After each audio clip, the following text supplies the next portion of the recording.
আগের ভিডিওতে আমি একটা পোস্ট করেছিলাম যে আমাদের এখানে একটা অঙ্গনওয়াড়ি কেন্দ্রে ঠিকঠাক ভাবে খাদ্য দেওয়া হচ্ছে না, খাবার দেওয়া হচ্ছে না বাচ্চাদেরকে। তো সেই ভিডিওটা পোস্ট করার কিছুক্ষণের মধ্যে আমাকে ইনবক্সে একজন মেসেজ করে যে ভিডিওটা ডিলিট কর।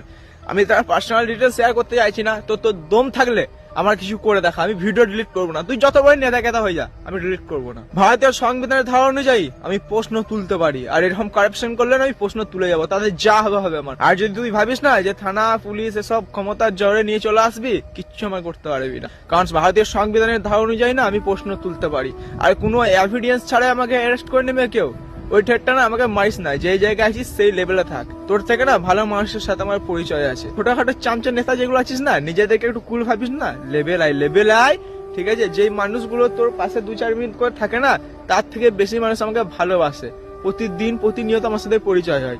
তো সেই সব মানুষগুলোর কথা ভেবে তোকে আরেকবার বলছি যে আমি অন্য কোনো দিকে যেতে চাই না। এই